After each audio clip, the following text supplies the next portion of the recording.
Did I ruin my best friend's life by refusing to cover her shift? Some people say honesty is the best policy, but when my honesty cost my friend her job, I started to wonder if I had made the biggest mistake of my life. The fluorescent lights of Henderson's department store hummed overhead as I folded my 100th sweater of the day. After 6 years of working retail, the monotony had become almost meditative. Fold, smooth, stack. Fold, smooth, stack. My hands moved on autopilot while my mind wandered to the weekend ahead. 2 more hours until closing, then freedom. My boyfriend and I had been planning this trip for almost a month. We were going to visit my family upstate, something we had not been able to do in nearly 4 months because of conflicting schedules and the relentless demands of retail life. My mother had been asking when we would visit, and I could hear the loneliness creeping into her voice during our phone calls. My father's birthday was coming up, and I wanted to be there to celebrate with him in person. Everything was planned down to the minute. We would leave right after my shift ended on Friday, drive through the evening to avoid traffic, and arrive at my parents' house around midnight. Saturday would be devoted to family time. Sunday we would start the drive back, and I would be ready for my Monday morning shift. It was tight, but it was doable. My phone buzzed in my pocket. I glanced around to make sure no customers were nearby and quickly checked the screen. It was a text from my coworker and friend, the person I had worked alongside for the past 3 years. We had started within weeks of each other, both fresh out of high school and unsure of what we wanted to do with our lives. We had bonded over difficult customers, gossip about management, and dreams of eventually leaving retail for something better. The text was simple. "Can you talk? It's important." I felt a small flutter of concern. She rarely texted during work hours unless something was wrong. I quickly typed back that I would call her during my break in 20 minutes. Those 20 minutes dragged by with excruciating slowness. When my break finally arrived, I hurried to the back room, grabbed my phone, and stepped outside into the crisp autumn air. The sun was beginning to set, painting the sky in shades of orange and pink. I dialed her number. She picked up on the first ring. "Thank goodness," she said, her voice breathless with excitement. "I was hoping you would call soon." "What's going on?" I asked, relieved that she sounded happy rather than distressed. "Your text made it sound urgent." "It is urgent," she said, and I could hear the smile in her voice, but in a good way. "You know that guy I have been talking to? The one from the coffee shop?" I did know. She had been telling me about him for weeks. They had met when he came into our store looking for a gift for his sister. She had helped him pick out a scarf, they had chatted, and he had asked for her number. Since then, they had been texting constantly, though they had not actually gone on a proper date yet. "Of course," I said. "What about him?" "He just invited me to this party tomorrow night," she said, her words tumbling out in a rush. "It is this huge thing out in the desert, like a proper event with a DJ and everything. Apparently, his friend group does this every year and he wants me to come with him. This could be our first real date." "That sounds amazing," I said, genuinely happy for her. She had been lonely lately, and I knew how much she wanted this to work out. "You should definitely go." There was a pause on the other end of the line. "There is just one problem," she said, her voice becoming smaller. "The party is tomorrow night, which means I would need to drive out there during the day tomorrow, and I am scheduled to work the closing shift on Friday." My stomach dropped. I knew where this conversation was heading. "I was hoping," she continued, speaking quickly now, "that maybe you could cover for me. I know it is last minute, but I really do not want to miss this opportunity. He might think I am not interested if I say no." I closed my eyes and took a deep breath. Friday was supposed to be my day off. It was the reason we had planned to leave early. If I worked a closing shift, we would not be able to leave until almost 10 o'clock at night, and driving 5 hours that late would be exhausting. We would probably have to stop halfway and get a hotel, which we had not budgeted for. "I cannot," I said quietly. "My boyfriend and I are leaving tomorrow to visit my family. We have had this planned for weeks." "Oh," her voice flattened. "Right, I forgot about that." "I am really sorry," I said, and I meant it. "Maybe you could ask someone else, or talk to the manager about switching shifts with someone?" "I already tried asking 2 other people," she said. "Nobody can do it, and you know how the manager is about shift changes. She hates dealing with them. Maybe you could go to the party on Saturday instead," I suggested, "or meet up with him after your shift." "The party is only on Friday," she said, frustration creeping into her tone, "and my shift does not end until 9. By the time I would get out there, it would basically be over." We sat in uncomfortable silence for a moment. "I really wish I could help," I said finally, "but I cannot cancel on my family. My dad's birthday is this weekend." "Fine," she said, her voice cold now. "I understand. Your plans are more important." "That is not fair," I said, feeling defensive. "I am not saying my plans are more important. I am just saying I already made commitments." "Whatever," she said. "I have to go." She hung up before I could say anything else. I stared at my phone, feeling guilty and frustrated in equal measure. Part of me wondered if I was being selfish. It was just one shift. Could I not rearrange my plans for a friend? But another part of me felt resentful. Why should I have to sacrifice my long-planned weekend because she wanted to go to a party she had just found out about? I pushed the thoughts aside and headed back inside to finish my shift. I would talk to her later, I told myself. Once she had time to cool down, she would understand. That evening, as my boyfriend and I made final preparations for our trip, I told him about the phone call. "You did the right thing," he said, folding clothes into his overnight bag. "You should not have to change your plans because she got a last-minute invitation." "I know," I said, "but I still feel bad." "You cannot set yourself on fire to keep other people warm," he said. It was something his his mother always said, and while I appreciated the sentiment, it did not make me feel much better. I sent my friend a text that night. Hey, I hope you are not too upset. I really am sorry I could not help. I hope you figure something out. She did not respond. Friday morning arrived bright and sunny. I woke up feeling excited despite the lingering guilt about my friend. My boyfriend and I had breakfast together, double-checked our bags, and loaded everything into the car. We were ready to leave the moment I got home from my half shift. I arrived at work in good spirits, greeting my coworkers and diving into the morning tasks. The store was relatively quiet and the time passed quickly. I kept checking my phone, hoping my friend had responded to my text, but there was nothing. Around 11 in the morning, my manager called me into her office. "Can I talk to you for a minute?" she asked, her expression serious. I followed her into the small windowless room that served as her office. It was cramped and cluttered with paperwork, inventory logs, and half-empty coffee cups. "I got a call this morning from your coworker," she said, sitting down behind her desk. "She said she had a family emergency and needed someone to cover her shift tonight. She told me you had agreed to do it." I felt like the floor had dropped out from under me. "What?" I said, my voice coming out louder than I intended. "No, I did not agree to that. She asked me yesterday and I told her I could not because I have plans." My manager's expression shifted from serious to concerned. "She specifically said you agreed to cover for her. She sounded pretty upset on the phone, said it was a real emergency with her family." "That is not what happened," I said, my heart racing. "She called me yesterday asking if I could cover because she wanted to go to a party. I said no because my boyfriend and I are leaving today to visit my family. We have had this planned for weeks." My manager leaned back in her chair and rubbed her temples. "So let me get this straight. She lied to me about having a family emergency, and she lied about you agreeing to cover her shift?" "Yes," I said. "I am so sorry. I had no idea she was going to tell you that." My manager sighed heavily. "This is not your fault. You should not be apologizing. But I need you to understand that I am going to have to follow up on this. If she lied about a family emergency, that is a serious violation of our policies." "I understand," I said, though my stomach was churning. I knew what this meant. My friend was probably going to get in serious trouble, maybe even fired. "Go ahead and finish your shift," my manager said. "Enjoy your weekend with your family. I will handle this situation." I left her office feeling sick. This was not how I wanted things to go. I had just wanted to be honest, but now my honesty was going to have serious consequences for my friend. I tried calling her during my lunch break, but she did not pick up. I sent several texts. "Hey, the manager just talked to me. Why did you tell her I agreed to cover your shift? Please call me. We need to talk about this. I am really worried about you. Please respond." Nothing. I finished my shift in a daze and drove home. My boyfriend took one look at my face and knew something was wrong. "What happened?" he asked. I told him everything. "She did what?" he said, his voice rising in disbelief. "She lied to your manager and tried to throw you under the bus?" "I do not think she meant for it to go this way," I said weakly. "Maybe she panicked." "That does not make it okay," he said firmly. "You told her the truth. She is the one who decided to lie." We debated whether we should still go on our trip. Part of me wanted to stay and try to fix the situation, but my boyfriend pointed out that there was nothing I could do. My friend was not responding to my messages, and my manager had already said she would handle it. "Your family is expecting you," he said gently. "You have been looking forward to this for weeks. Do not let her bad decisions ruin your weekend." Reluctantly, I agreed. We got in the car and started the long drive. The weekend with my family was bittersweet. I tried to be present, to enjoy the time with my parents and celebrate my father's birthday, but I kept thinking about my friend. I checked my phone constantly, hoping for a message from her, but there was nothing. On Saturday afternoon, I saw that she had posted on social media from the desert party. She was smiling in the photos, surrounded by people I did not recognize, including the guy from the coffee shop. She looked happy. At least she got what she wanted, I thought bitterly. Sunday evening, as we were packing up to leave, I finally got a text from another coworker. "Did you hear what happened with your friend?" My heart sank. "No, what?" "She got fired. The manager called her in on Saturday and let her go. Apparently, it was not the first time she had lied about being sick." I felt like I had been punched in the stomach. I knew this was a possibility, but seeing it confirmed made it real. My friend had lost her job, and I was the reason why. The drive back home was quiet. My boyfriend tried to reassure me that I had done the right thing, that I had simply told the truth, but I could not shake the feeling that I had betrayed her. Monday morning, I returned to work with a sense of dread. The store felt different without my friend there. We had worked together for so long that her absence was palpable. Other coworkers kept asking me what had happened, and I gave vague answers. I did not want to gossip about her, even though part of me felt angry about what she had done. It was not until Tuesday that she finally responded to my messages. It was a long, angry text that arrived during my lunch break. "I cannot believe you threw me under the bus like that. All you had to do was cover one shift for me, but instead,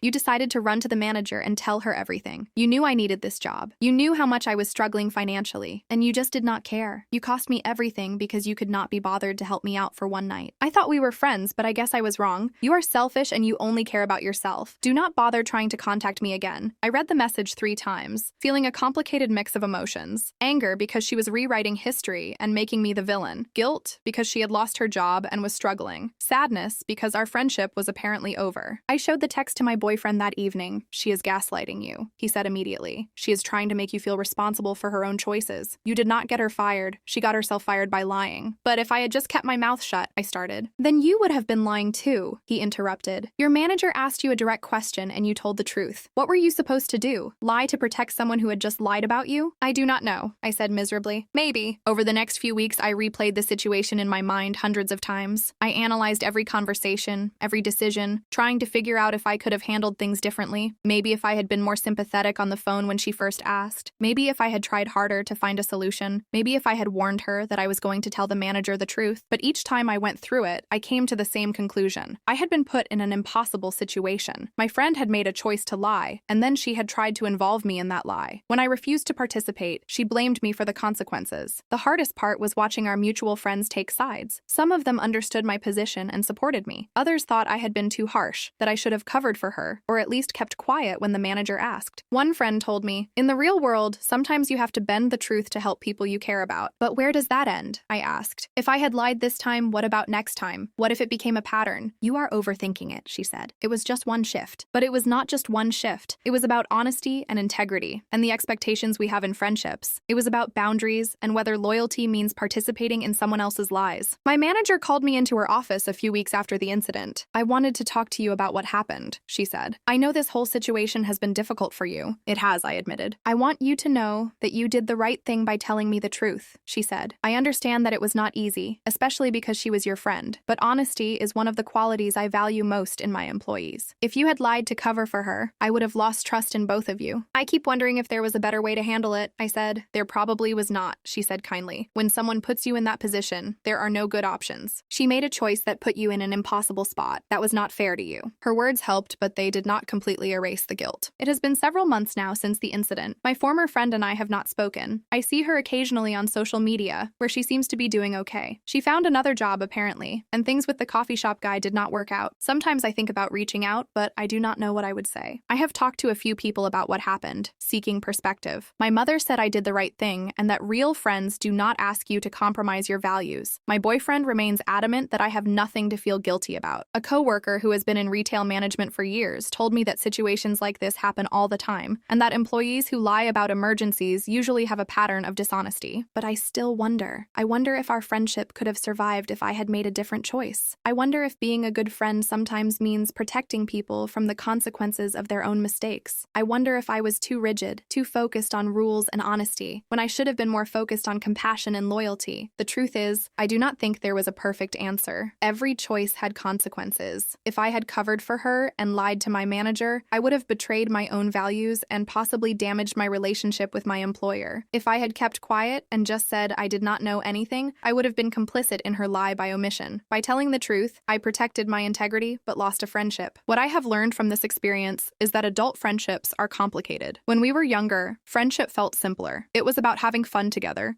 and supporting each other through crushes and drama and figuring out who we wanted to be. But as we get older, friendships involve more complex ethical questions. What do we owe each other? Where do we draw the line between loyalty and enabling? How do we balance compassion with accountability? I have also learned that people reveal who they are in moments of stress. My friend could have taken responsibility for her choices. She could have admitted to the manager that she had lied and faced the consequences. Instead, she tried to drag me down with her, and when that did not work, she blamed me for her situation. That tells me something about her character that I maybe should have seen earlier. The coworkers who supported me through this have become closer friends. The ones who criticized my decision have drifted away, and I am okay with that. I have realized that I want friends who share my values, who understand that honesty matters even when it is difficult, who would not put me in a position where I have to choose between loyalty and integrity. My relationship with my boyfriend has grown stronger too. He stood by me when I was doubting myself, offering perspective and support without being judgmental. He reminded me that I do not have to set myself on fire to keep other people warm, and he helped me see that protecting my own peace and values is not selfish. I think about my friend sometimes and hope she is doing well. I genuinely do. Despite everything that happened, I do not wish her harm. I hope she has learned from this experience and found better ways to handle difficult situations. I hope she has people in her life who support her without enabling her to make destructive choices. As for me, I have forgiven myself. It took time, but I have accepted that I was placed in an impossible situation, and I made the best choice I could with the information and values I had. I chose honesty over convenience, integrity over false loyalty, and my own well-being over someone else's unreasonable expectations. Would I make the same choice again? Yes, I think I would. Not because it was easy or because it felt good, but because it was aligned with who I am and who I want to be. I want to be someone who tells the truth, even when it is hard. I want to be someone who takes responsibility for my own choices and expects others to do the same. I want to be someone who understands that real friendship is built on mutual respect and shared values, not on a willingness to lie for each other. The retail store where I work is still the same. The fluorescent lights still hum overhead. I still fold sweaters and help customers and count down the hours until closing, but I am different now. I am more aware of my boundaries, more confident in my values, and more selective about who I call a friend. Sometimes people ask me if I have any regrets about how things went down. The honest answer is complicated. I regret that my friend lost her job. I regret that our friendship ended. I regret the pain and stress that the whole situation caused for everyone involved. But I do not regret telling the truth. I do not regret standing up for myself. And I do not regret choosing my own integrity over someone else's comfort. That Friday phone call changed everything. It ended a friendship, tested my values, and forced me to examine what I really believe about loyalty and honesty. It was painful and messy, and there were no clear villains or heroes, just two people making choices and dealing with the consequences. If I could go back and change one thing, I would have been clearer with my friend from the beginning about my boundaries. I would have told her firmly that I could not and would not lie for her, and that if she chose to lie to our manager, she would have to face those consequences on her own. Maybe that would have changed her decision. Maybe it would not have, but at least the expectations would have been clear. Life in retail has taught me many things over the years: how to deal with difficult customers, how to work efficiently under pressure, how to smile even when I am exhausted. But this experience taught me something more valuable: that the hardest moments often reveal our true character, and that choosing integrity over convenience is never easy, but almost always worth it. I do not know what the future holds. Maybe someday my former friend and I will reconnect and be able to talk through what happened with more maturity and perspective. Maybe our friendship is over for good. Either way, I have to live with the choices I made, and I am at peace with them. The desert party she went to probably was fun. I hope it was worth it to her. As for me, I got to spend that weekend with my family, celebrating my father's birthday and remembering what matters most. My boyfriend and I made the long drive together, talking and laughing and making memories. It was not the dramatic, exciting weekend she had, but it was true and real and aligned with my values. And at the end of the day, that is what I can live with: choices that reflect who I am, even when those choices are difficult, even when they cost me something important, even when they leave me wondering if I did the right thing. Because the alternative,